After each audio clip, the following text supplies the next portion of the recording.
Chào mừng mọi người đến với kênh Trần Thiến Review. Hôm nay chúng ta sẽ khám phá một công trình giữa rừng khiến hàng triệu người phải trầm trồ. Thành quả cuối cùng đẹp đến mức bạn nhất định không nên bỏ lỡ. Hãy thử nhìn đồng hồ của bạn xem, số cuối có phải là số 7 không nhé? Nếu đúng thì bạn thật sự rất may mắn. Đừng ngại để lại một bình luận để mình biết nhé. Biết đâu bạn sẽ là người đoán chính xác. Điều chỉnh âm lượng thật vừa tay nào. Để chúng ta cùng bắt đầu hành trình đầy thú vị ngay bây giờ. Nhân vật chính của câu chuyện là chàng trai vừa tốt nghiệp đại học tên Giang Bao. Thế nhưng công việc như mong muốn vẫn chưa mỉm cười với anh. Vì vậy anh quyết định nối nghiệp người cha làm kiểm lâm, mỗi ngày đều băng rừng vượt suối để tuần tra khu bảo tồn. Cho đến một ngày, anh phát hiện một cây đa cổ thụ hàng trăm năm tuổi đã đổ xuống. Thân cây khổng lồ nằm lặng lẽ giữa khu rừng từ rất lâu, lớp vỏ bên ngoài đã mục nát theo năm tháng, khắp nơi phủ kín rêu xanh và những cụm nấm rừng. Sự tò mò thôi thúc anh bước vào khám phá bên trong. Nền đất phủ đầy lớp mùn dày, phần thân tiếp xúc với mặt đất gần như đã rỗng hoàn toàn, nhưng khung thân phía trên vẫn vô cùng vững chắc. Đây chẳng phải là một nơi trú ẩn quá lý tưởng hay sao? Ngay lập tức, một ý tưởng táo bạo xuất hiện trong đầu anh, biến thân cây cổ thụ này thành một căn nhà bí mật, để mỗi lần đi tuần ở rừng đều có nơi nghỉ ngơi an toàn. Nghĩ là làm, anh cầm ngay chiếc dựa sắc bén, bắt đầu phát quang toàn bộ cây cối xung quanh. Những bụi gai và dây leo nhanh chóng bị dọn sạch, mỗi nhát chém đều vô cùng dứt khoát. Chỉ sau ít phút, một khoảng đất rộng trước thân cây đã hiện ra gọn gàng. Công việc tưởng chừng đơn giản nhưng lại tiêu tốn không ít thời gian và sức lực, bởi một nền móng vững vàng sẽ quyết định độ bền của cả công trình sau này. Tiếp theo anh dọn sạch toàn bộ phần thân cây sát mặt đất. Đây sẽ là nền móng cho công trình đặc biệt này.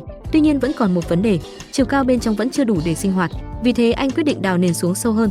Ngay khi lớp đất đầu tiên được bóc đi, một tảng đá khổng lồ bất ngờ xuất hiện, nhưng chướng ngại này chưa thể làm khó được anh. Anh kiên nhẫn đào đất xung quanh tảng đá cho đến khi toàn bộ khối đá lộ ra, sau đó dùng những thanh gỗ làm con lăn để giảm lực ma sát khi di chuyển. Cuối cùng cũng đưa được tảng đá ra ngoài. Có thể thấy đây là công đoạn vất vả nhất kể từ khi anh bắt tay vào xây dựng. Chỉ riêng việc di chuyển tảng đá khổng lồ này cũng đã tiêu tốn rất nhiều sức lực và thời gian.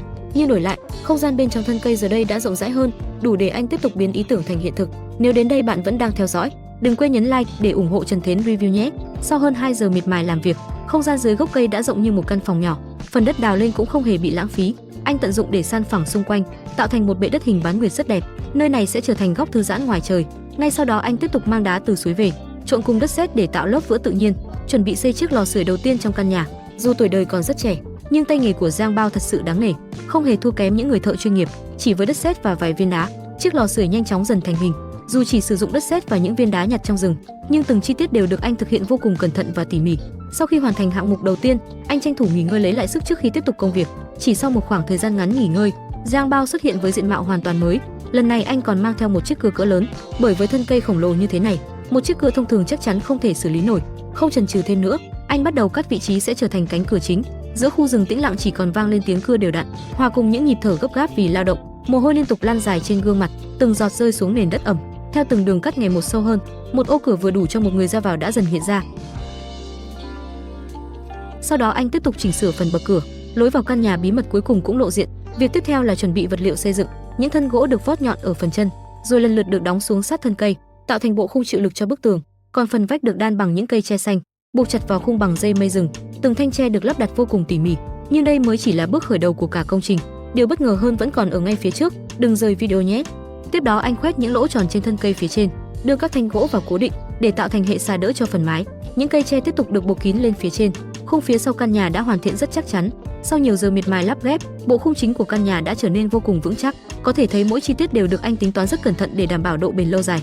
Giờ đây công trình đã dần lộ rõ hình dáng của một ngôi nhà thực thụ giữa núi rừng. Tiếp theo là phần mặt tiền của căn nhà. Đây sẽ là điểm nhấn quan trọng nhất. Anh khéo léo uốn một cành cây thành mái vòm, tạo nên lối vào mang đậm phong cách tự nhiên. Sau đó tiếp tục đan kín phần tường bằng tre, chỉ trừ lại ô cửa sổ để lấy sáng và thông gió. Và hạng mục tiếp theo cũng là phần quyết định vẻ đẹp của toàn bộ công trình. Khi toàn bộ khung tường hoàn tất, anh phủ lên một lớp đất sét chống thấm tự nhiên. Lớp phủ này giúp bịt kín mọi khe hở, đồng thời hạn chế nước mưa thấm vào bên trong. Đặc biệt còn giảm đáng kể muỗi và côn trùng vào ban đêm. Để bảo vệ mái nhà lâu dài, anh tiếp tục tìm những tấm vỏ cây khô trong rừng, cắt thành từng đoạn rồi mang về công trình, phủ kín lên toàn bộ lớp đất trên mái. Nhờ cách làm đơn giản này, mái nhà sẽ chống chọi tốt với những cơn mưa lớn. Theo mọi người, nếu có cơ hội trải nghiệm một đêm trong căn nhà giữa rừng như thế này, bạn có dám thử không? Hãy để lại câu trả lời ở phần bình luận, mình sẽ đọc và phản hồi những bình luận thú vị nhất nhé. Nhìn thành quả lúc này thật sự rất ấn tượng. Lớp vỏ cây khiến căn nhà hòa lẫn với thiên nhiên, đến mức khó nhận ra đây là công trình do con người tạo nên. Nếu không nhìn kỹ chắc chắn sẽ tưởng chỉ là một thân cây đổ. Công việc vẫn chưa dừng lại ở đó, anh tiếp tục đi tìm thêm nguyên liệu trong rừng, bởi thiên nhiên luôn hào phóng. Chỉ cần biết cách tận dụng mọi thứ xung quanh, bạn sẽ luôn tìm được vật liệu cần thiết để biến nơi trú ẩn ngày càng hoàn thiện hơn. Lần này anh mang về rất nhiều phiến đá phẳng, dùng đất sét để lát kín toàn bộ nền nhà. Một sàn đá tự nhiên dần xuất hiện, không chỉ đẹp mắt mà còn sạch sẽ và thuận tiện hơn rất nhiều khi trời mưa. Còn bây giờ, hãy tiếp tục xem anh ấy sẽ hoàn thiện công trình này như thế nào. Đến đây mình muốn hỏi mọi người, Nếu là bạn có dám sống trong căn nhà này không? Hãy để lại câu trả lời ở phần bình luận nhé. Và đừng rời video, bởi những hạng mục tiếp theo còn ấn tượng hơn rất nhiều. Anh bắt đầu chế tạo chiếc giường đầu tiên cho căn nhà. Liệu thành quả sẽ đẹp đến mức nào? Chúng ta cùng tiếp tục theo dõi nhé.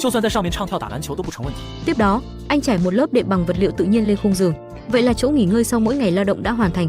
Đêm nay anh sẽ không còn phải ngủ trực tiếp trên nền đất lạnh nữa. Những thanh tre còn lại cũng được tận dụng rất hợp lý. Chỉ trong chốc lát, một chiếc bàn nhỏ bên cửa sổ đã xuất hiện. Sau nhiều ngày miệt mài xây dựng không ngừng nghỉ, cuối cùng Giang Bao cũng có được một mái nhà thực sự giữa đại ngàn. Việc đầu tiên anh làm là lấy phần thịt sườn mà anh đã chuẩn bị từ trước, mang ra dòng suối để rửa thật sạch, sau đó xiên từng miếng vào que gỗ. Bữa tối với món sườn nướng thơm lừng chính thức bắt đầu. Khi ánh hoàng hôn dần khuất sau những tán cây, cả khu rừng cũng chìm vào màn đêm yên tĩnh. Những miếng sườn trong lò đã chín vàng hấp dẫn, hương thơm lan tỏa khắp căn nhà nhỏ. Anh không thể chờ thêm mà thưởng thức ngay. Mọi mệt nhọc sau một ngày lao động dường như tan biến theo từng miếng thịt nướng. Sáng ngày hôm sau, Giang Bao lại bắt đầu một ngày xây dựng mới. Sau một đêm giữa rừng, lũ muỗi đã khiến anh có một trải nghiệm khó quên. Có lẽ chúng đã quấy rầy anh suốt cả đêm. Vì thế hôm nay anh quyết định làm cửa và cửa sổ trước tiên. Anh cẩn thận cắt các thanh gỗ thành từng đoạn vuông vức, gia công các mối ghép thật chính xác, rồi ghép chúng lại thành một bộ khung chắc chắn. Các điểm nối đều được cố định bằng chốt gỗ. Một khung cửa bền chắc đã thành hình. Tiếp theo anh lắp các thanh gỗ nhỏ đã được bóc vỏ, rồi cố định chúng thật cẩn thận vào khung. Cuối cùng gắn thêm tay nắm cửa bằng gỗ. Một cánh cửa mộc mạc nhưng vô cùng đẹp mắt đã hoàn thành.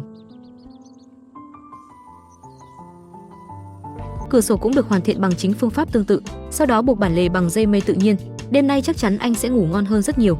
Nhưng để có thể gắn bó lâu dài với khu rừng, nguồn lương thực ổn định mới là điều quan trọng nhất. Anh nhanh chóng tìm những cây tre tươi, rồi chẻ chúng thành nhiều nan nhỏ, chuẩn bị đan một chiếc bẫy bắt cá. Hy vọng con suối gần đó sẽ mang đến bữa ăn cho những ngày tới. Nhìn chiếc bẫy đang dần hoàn thiện, bạn nghĩ liệu hôm nay anh ấy sẽ bắt được bao nhiêu cá? Nếu bạn yêu thích những hành trình sinh tồn và xây dựng giữa thiên nhiên như thế này, đừng quên nhấn like, đăng ký kênh Trần Thiến Review và bật chuông thông báo để không bỏ lỡ những công trình độc đáo và những chuyến khám phá hấp dẫn tiếp theo. Còn bây giờ, chúng ta hãy cùng xem chiếc bẫy này sẽ mang lại thành quả bất ngờ đến mức nào nhé. Sau khi hoàn thành chiếc bẫy, anh mang nó ra dòng suối gần trại. Hai bên được chèn kín bằng những tảng đá lớn, chỉ cần cá bơi qua, cơ hội thoát ra gần như bằng không. Đặt bẫy xong xuôi, anh lại quay về tiếp tục hoàn thiện căn nhà. Khi thời tiết dần ấm lên, chiếc lò sưởi trong nhà không còn quá cần thiết nữa. Vì thế anh quyết định xây một bếp mới ngoài trời. Từng viên đá được xếp chồng lên rất cẩn thận, mặt ngoài còn được trang trí bằng những viên sỏi đẹp mắt. Ngay sau đó, anh dựng khung bếp bằng những cây tre chắc chắn. Đây sẽ là khu vực nấu nướng chính trong thời gian tới. Các thanh tre được lắp đặt vô cùng gọn gàng, tạo thành bộ khung chịu lực hình mái vòm, giúp toàn bộ công trình vững chắc hơn rất nhiều. Theo bạn, căn nhà này xứng đáng bao nhiêu điểm trên thang điểm 10? Hãy để lại bình luận và đừng quên nhấn like cùng đăng ký kênh Trần Thiến Review, vì phía trước vẫn còn rất nhiều điều bất ngờ. Chúng ta cùng tiếp tục theo dõi nhé.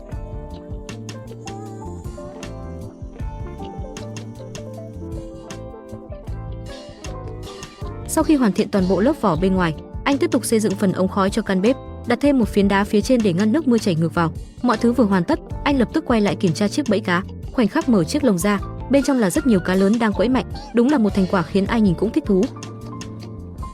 Với số cá này, chắc chắn anh không thể ăn hết trong một bữa. Vì vậy anh bắt đầu sơ chế từng con một, cắt thành từng khúc vừa ăn, rồi sâu lên que gỗ để đưa vào khu vực hun khói bảo quản. Nhờ vậy cá có thể dùng được trong nhiều ngày. Sáng hôm sau, anh tiếp tục mang về thêm nhiều thân gỗ cong từ trong rừng. Tất cả đều được cắt thành từng đoạn ngắn. Có vẻ anh đang chuẩn bị xây thêm một hạng mục mới. Những chiếc cọc gỗ nhanh chóng được đóng xuống đất. Sau đó các thanh gỗ được ghép lại cẩn thận. Đất sét tiếp tục được dùng để gia cố toàn bộ phần chân đế. Khung sàn phía trên cũng dần được hoàn thiện. Khoảng trống giữa các cột được trang trí bằng những cành cây có hình dáng rất độc đáo. Cuối cùng anh lắp thêm một cánh cổng nhỏ, biến khu sân trước trở nên an toàn và đẹp mắt hơn. Phần gỗ còn thừa từ cánh cửa trước đó cũng được anh tận dụng để làm một chiếc bàn nhỏ. Ngồi tại đây uống trà và ngắm khung cảnh thiên nhiên quả thật vô cùng thư giãn. Thế nhưng anh vẫn chưa thực sự hài lòng. Khoảng sân đất trống vẫn còn khá đơn điệu. Anh liền cắt những khúc gỗ thành từng tấm nhỏ, rồi xếp ngay ngắn khắp mặt sân. Một sàn gỗ tự nhiên dần hiện ra trước mắt. Nhìn toàn bộ công trình bỗng trở nên sang trọng hơn hẳn. Đến thời điểm này, căn nhà bí mật của Giang Bao đã gần như hoàn thiện. Những miếng cá trong lò hun khói đã chuyển sang màu vàng óng vô cùng hấp dẫn. Chỉ cần xé một miếng nhỏ để thưởng thức, hương vị thơm ngon khiến mọi công sức đều trở nên xứng đáng. Phần cá còn lại được anh cẩn thận cất đi, cho vào ba lô để dự trữ. Đây sẽ là nguồn lương thực quý giá cho những ngày tiếp theo. Khi ánh nắng cuối ngày dần dịu xuống, đã đến lúc anh tự thưởng cho mình một bữa ăn ngon. Khoai tây được cắt thành từng miếng nhỏ, rồi xếp đều lên khay giấy bạc. Tiếp theo là cà chua và hành tây được đặt ngay ngắn phía trên. Mỗi khoanh hành còn được đập thêm một quả trứng. Sau đó tất cả được đưa lên bếp nướng khoảng 20 phút. Khoảnh khắc mở lớp giấy bạc ra, hơi nóng cùng mùi thơm lan tỏa khắp không gian. Màu vàng của trứng hòa cùng sắc đỏ của cà chua vô cùng bắt mắt, trông chẳng khác nào một món ăn trong nhà hàng. Anh ngồi giữa khu sân nhỏ thưởng thức thành quả, lặng ngắm màn đêm đang dần buông xuống. Một ngày mới chắc chắn sẽ còn nhiều thử thách đang chờ phía trước, nhưng giờ đây anh đã có một mái nhà đúng nghĩa giữa núi rừng. Nếu thấy công trình này xứng đáng, hãy để lại một lượt like, đăng ký kênh Trần Thiến Review và bình luận số điểm bạn chấm cho căn nhà này. Hẹn gặp lại mọi người ở những hành trình tiếp theo.